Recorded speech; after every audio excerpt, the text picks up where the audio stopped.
Okay, hi everyone, welcome. This is our third Pen Pal program orientation.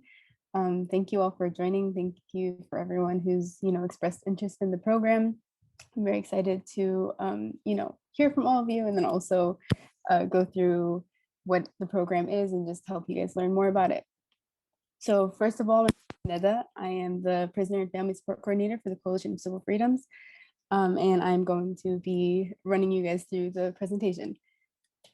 So first of all, to get started, we're going to just go through what is CCF. So CCF is a nonprofit survivor-led organization that seeks to end the abuses of the war on terror while supporting current and former prisoners and their families. Founded in 2010 by a former political prisoner while under house arrest, CCF is a coalition of 12 organizations that challenge governmental overreach and the post 9/11 targeting, surveillance, and criminalization of Muslims by federal law enforcement. So basically, CCF does a whole bunch of things that I think is like really hard to fit into this presentation. But just to kind of give you guys the overview, what we do is we do education and outreach as far as letting the public know what's going on and what are the issues that we're fighting against. And we also provide legal services to the prisoners who are, the targets of this abuse. We do advocacy work on behalf of the prisoners and their families. We do research and tracking. So we have, tons of research that, we're able to keep track of what's going on, what are the abuses, and what needs to be done, I guess, to fight the abuses. We also are, advocating for policy change and changes in the law, because a lot of the work that we do is really hard to do with the current existing policies and the current existing laws that kind of leave us, with tied hands a lot of the time.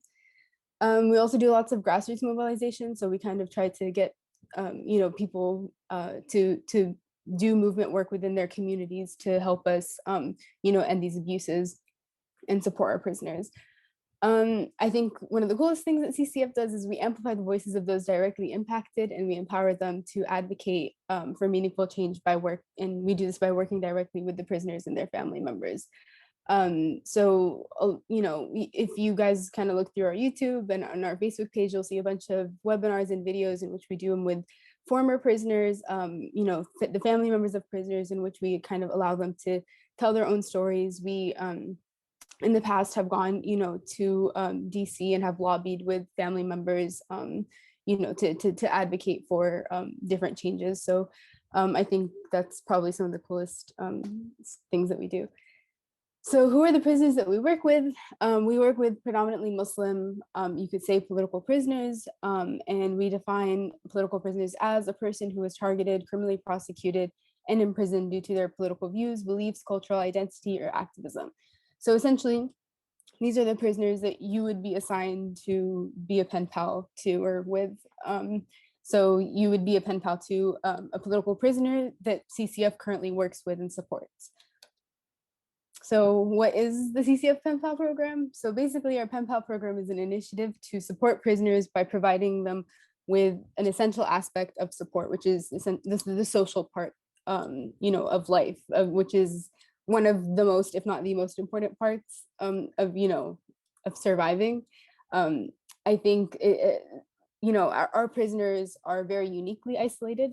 Prison in general is a very isolating experience, but when we're dealing with cases like ours and charges of terrorism, a lot of times these prisoners that we work with are completely, isolated and forgotten by community, but like more importantly, even like some family members will turn their backs on them. So I think our hope is to be able to connect them with very dedicated and motivated pen pals who are there for them, who can be a friend to them and support them. So I think a lot of times we look at these issues and they're like really too big to tackle, and you kind of think like, what can I do to help? And a lot of us don't have the financial means to support, or the legal means, or whatnot. So one thing that you can do is you can be a friend to a prisoner, which is, it's a commitment, but at the same time, it's something that is well within like most people's capacities to accomplish and to do. So that's something that you can do. Why join?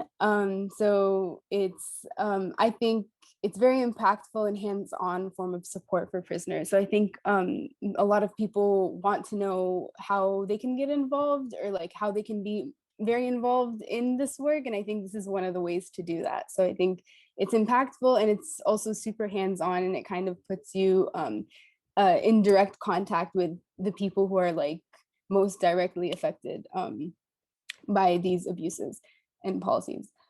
It's a program that will give back to you just as much as you give to it. So, you know, for me personally, I think being able to talk to the prisoners and to go back and forth with them and to provide them with support, as much I feel as that I'm giving to them, I really feel like I'm receiving from them, like at the same time. I think their like wisdom and just like their stories, the things that they tell me, that, you know, the things that, you know, just that they, I feel like they do for me is honestly just as much as what I do for them. So I think really joining this program isn't just you like helping someone else out, but it's also you, you're gaining a really cool friend, is what I want to say. So I think you'd be lucky to be able to have a pen pal who's one of our guys. Um, anyways, yeah, so and at the same time, this is one of their few and sometimes only connections to the outside. Um, like I said, it's a very isolating experience, and you know, it's kind of really hard to keep, you know, to keep in touch and to know what's going on, or to, you know, have just access to someone that's out on the outside and not like in prison. So I think it's a really important connection for them to have. And then honestly, why you should join is because it really means a lot to them, and they very much like value and need this, and they've expressed that. And I have some quotes from prisoners that I'm going to read to you. So this one says, "I really appreciate your efforts with this program. I pray that it's successful. I can't tell you how many times I tell people that correspondence in this place can be, in a sense, more essential than agriculture." And this one kind of really hit me because I don't think I really realized how important this program is until I read that. Just because I kind of I think that, and that people can just as easily die from a lack of social connection the same way that they can of like no water and no food and whatnot. And it's like, okay, it might take longer, it might look different, but it's really, I think like it is extremely important for them to have access to this resource, or to this form of support, just as much as they have access to legal and financial support. And this is another quote that I have for you guys, which it says, "Every time you write a letter and that letter passes through all those barriers, walls, and bars, it finally slips itself under a prisoner's door. Do you know what that does? It reminds him or her that they still exist, that they still matter, that they have occupied a place in someone else's mind beyond the walls and the barbed wire. It reignites the dying light of hope, and it helps them go on for just a little longer." Um, and this one really struck me because it kind of just goes to show how much it means to them, for you to kind of just be able to keep them pushing for just like, you know, however much longer. I think it's like, you know, what they go through is just such an extremely like difficult and harsh experience. And for you to be like, you know, something or someone in their life that can kind of help them just keep going for a little bit longer. I think that's a really big deal. And I think it doesn't take much from us to be able to do that for them. Like the input, or the amount of effort that we have to put in to do that is not a lot, but it means so much to them. And so I think that's, you know, that's a huge deal. And yeah, so on to, sorry, your roles and expectations and what you need to know. So I like to say that, you know, I guess the most important thing you need to know is joining this program is essentially becoming someone's friend. F is for friends, who do stuff together. But what you'll be doing is writing a letter.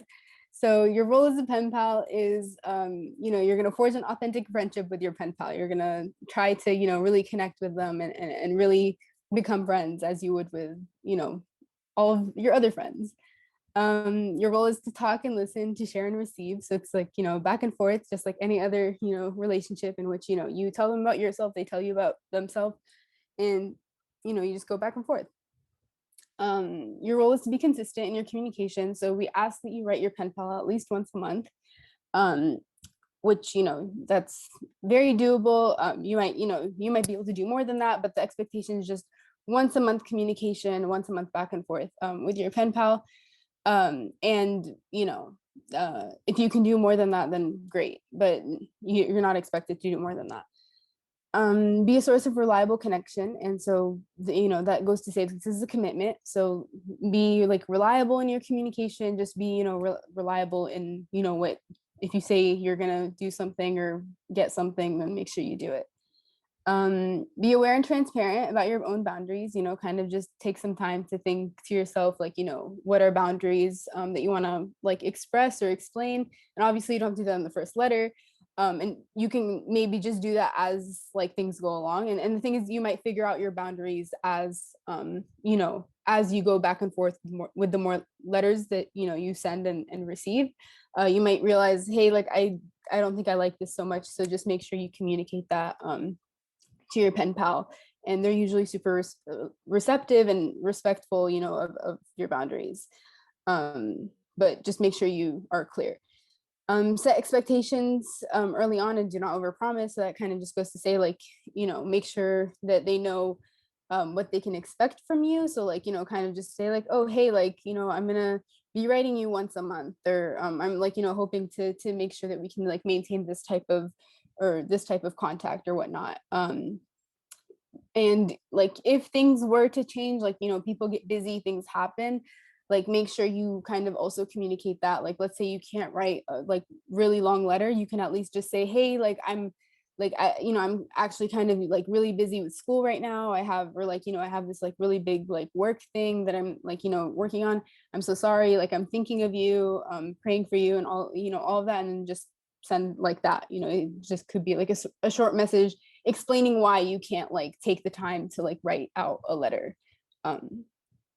And reach out to us when there's reason for concern.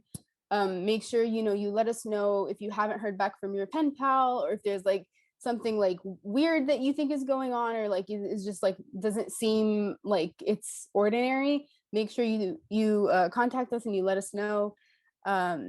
Make sure if your pen pal, let's say, like didn't like respond 1 month, that's supposed to be out of the ordinary. You're supposed to let us know that, hey, like, I wrote to my pen pal, they didn't respond. Sometimes it's nothing. Sometimes maybe they just didn't have stamps, like, to send their letter. Sometimes they got busy themselves. Like, that's very like, they also have their own lives, like, and responsibilities, like, in prison. So it's not like, they're just sitting there, like, with free, they have responsibilities and roles, and they have their own, like, things to do. So it could be that they got busy, but it's just important to let us know in case that's not the case, and we need to intervene, or it's important for us to know that something's going on. Let us know if you can't continue as someone's pen pal. So, like I said, this is a commitment, and the hope is that, you're joining this to become someone's like, lifelong friend, or their friend up until, their, hopeful release date that, was hopefully soon coming. Just if, you feel like this isn't for you at any point, if you feel like this isn't working, or if it's just not like, it's, you don't think that this is, the program for you, just let me know, so that I can reconnect them with someone else, or try to rematch them with a different pen pal. And that's okay. At the same time, if, let's say, you feel like maybe it's just like that one pen pal, or like that, you feel like this prisoner was like not a good match, or like it wasn't a good fit for you to go back and forth, I would say, like, try to like keep going, just to see if you can like break through and like get to that like place of connection. But if you can't, let me know. And if you're interested in being rematched, then we can try to do that, and find a better match for the both of you. Now, what to expect? You're building towards a friendship, so expect it to take some time and a couple of letters before you guys have this natural, deeper connection. So it might be a little awkward or stiff at first, but just expect, like, a couple of letters of, you putting in an effort, and you'll see that, you'll be receiving that effort back as well. Your pen pal might ask you to discuss topics that you aren't familiar with, or maybe not familiar with, just not interested in. That's normal. I think like there's a lot of things that I'm interested in that my friends couldn't care about, and there's things that my friends are very passionate about that I just cannot seem to wrap my head around. I'll still make an effort to, you know, to know enough to be able to engage them on it, or to know enough to like kind of support them in their interests and their passions. So I think that's like, something to like keep in mind, that, it might not all be about things that you're interested in talking about. But the thing is, they'll be doing the same for you as well. So like maybe there's things that you're interested in that they don't care about. They will definitely also make an effort to kind of engage you on your interests. So that's something else to keep in mind. Your pen pal might be looking for more than just friendship. And this is perfectly normal. This is where you would establish a boundary and you would say, hey, like, that's, I'm not looking for this, or I'm not interested in like, having that type of relationship with you, but I would really love to, just to be friends with you and to have, a friendship, not, not that type of relationship. They're usually very respectful of that boundary, and just know that it's completely normal for them to do this. A lot of the guys that we work with are either very young or were incarcerated very young. So it's just very normal for, a young guy to seek that type of relationship. So it's not like weird or out of the ordinary. But yeah. Not every letter requires the same amount of effort. Being a pen pal does not have to, be this intense commitment. So as far as like, writing the letter, it doesn't have to be this like long essay of a letter. It doesn't have to be this huge thing. And, it can vary from month to month. If some months you have like more responsibilities to attend to, then your letter can be shorter. It can be like more, less, I guess, detailed or whatnot, than other months. Maybe there's going to be some bumps in the road, maybe there's going to be like some friction, or maybe you'll say something that upset them, or that, vice versa. That's okay, as long as, you try to push through it, and as long as it's something too serious. But again, you can reach out to me if something strange is happening, but hopefully maybe there will be bumps in the road, but that should be okay. And then you can expect us to provide you support. So anything that you're going to need, you can come to us. Any questions, we'll also provide you with a detailed document that's going to give you all the information that you need to get started. After signing up, you'll get that, and it'll tell you any details about restrictions, like the letter, like, what it should look like, or about like, using crayons, colors, all that stuff. It will be included. And if you just read that, then you should be clear on sending your first letter. Things to refrain from discussing. Please refrain from discussing their legal case, especially if they're pretrial. A lot of our prisoners are pretrial, so you definitely want to be careful with discussing that. The mail is not confidential, between you and your pen pal. So make sure that you're not like engaging with them on details of their legal case or their legal case at all. Just because that, just don't do that. Politics, you can discuss politics, but just please be very cautious. Don't make extremely, harsh or strong or inflammatory political statements that might get them in trouble. Remember, it's not you that will be getting in trouble, it's likely them. So just be very cautious and aware that they're the ones that usually will be the ones that face the consequences. Refrain from discussing issues that might be, hurtful or emotionally distressing to them unless they initiate the conversation. So I'm these are kind of very vague points to like, it's or very what's the word, general or broad. The idea is that you guys will kind of just like, exercise like your own like discretion or like common sense when it comes to these things. But obviously like reach out to me if this is unclear, if you just kind of want more like specific details or examples that I can provide for you, and I'd be happy to do so. Refrain from discussing intimate details about your life. it's common for your mail to be screened by the prison. So please just like, keep in mind that it's not private, or that, your conversation with your pen pal isn't a private conversation. So as far as like sharing details, or like intimate details about yourself, just like remember that there's someone else that's reading it. So as long as you feel safe, and okay with like a third person reading, whatever it is that you wrote, then I guess it should be fine to send. But yeah, I think that's just something to remember, that it's not a private conversation. When in doubt, please reach out. Yeah. Things that you can talk about. So here's what you guys can engage on, or how, I guess, just some ideas for like how to get started, or things to talk about. You can talk about yourself, your family, who you are, your hopes and aspirations for the future, your education, what you studied, or what you are researching, or what you do for work. What are your passions? What are your interests, hobbies? What do you do for fun? What books or movies do you like to watch? Or what are you currently reading, or what are you currently watching? You can ask them questions about themselves, about their like, family, their like upbringing, or like just, their own interests, and where they grew up, or, I guess you can just kind of start off with small talk, and then go dive in deeper from there. And in short, you can talk about anything that's within, your confines, the confines of your boundaries and their boundaries, and just veer away from like strong political statements that can get them in trouble, or their legal case. Yes. And now just for some frequently asked questions. A lot of times we'll get asked if you need to use your own mailing address. And the answer is yes. You must be able to receive the mail. If you don't feel comfortable or safe using your mailing address, an alternative could be opening a PO box, which is pretty cheap or like affordable to do if you look into it, or if you don't already have one.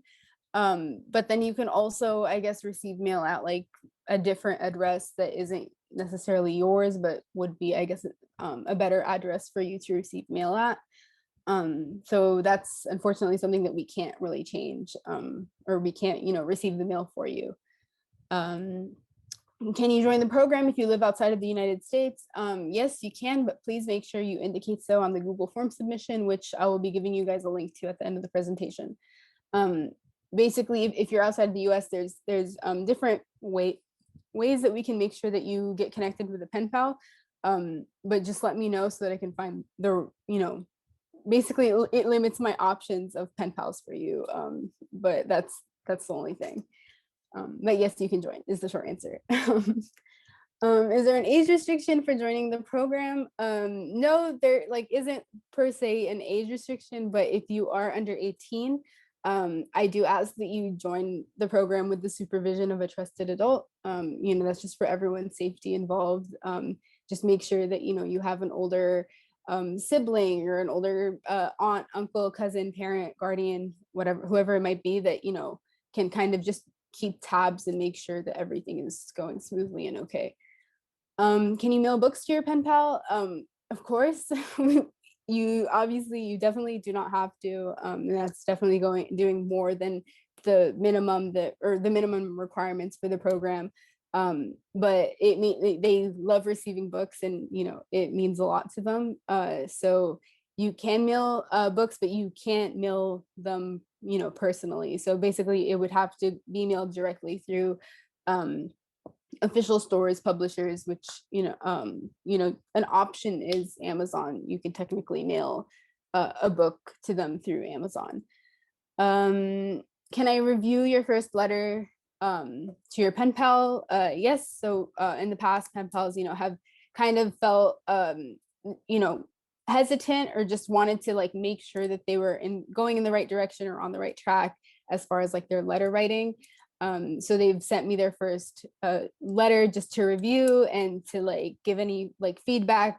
Usually I'll just thumbs up it, or I'll tell you, I've never had any issues with any pen pals, and I've always just given them a thumbs up and positive feedback on it, because it honestly isn't difficult to be a pen pal, and you can trust your judgment on this. But if you do just want someone to confirm that you're doing okay and that you're moving in the right direction, you can send me your first letter, and I'll take a look at it. And finally, here's how you would sign up. If you listen to the presentation and you said, hey, this is definitely the program for me, I'd love to be a pen pal to one of CCF's political prisoners, sign me up. So you can either take your phone, you can pause the recording of this video, and just hold your screen to the QR code, and it'll take you to a Google form where you can sign up, or visit bit.ly/CCF Pen Pal, and that's also a link that will take you to the Google form submission where you can sign up to be a pen pal. And if you have any questions or concerns, please email me at neda@civilfreedoms.org, and hopefully I can answer you and answer any questions that you might have.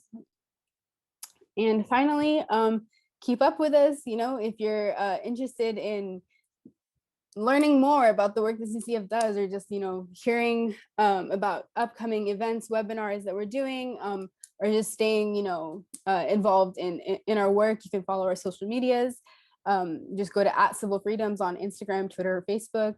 And if you'd like to receive email updates, which is honestly a very reliable way to stay up to date on what CCF is working on, you can go to bit.ly/CCF updates to sign up for our weekly mailing list, our mailing list, which we send out emails weekly with the most up-to-date information or what's going on with CCF. Yeah, other than that, I think that is it. And I hope you guys feel confident and clear on what to do. And please reach out if anything comes up, or if you have any questions. And I look forward to seeing everyone's submissions or their Google form submissions, and matching you guys with pen pals. Yeah, take care. Have a good night.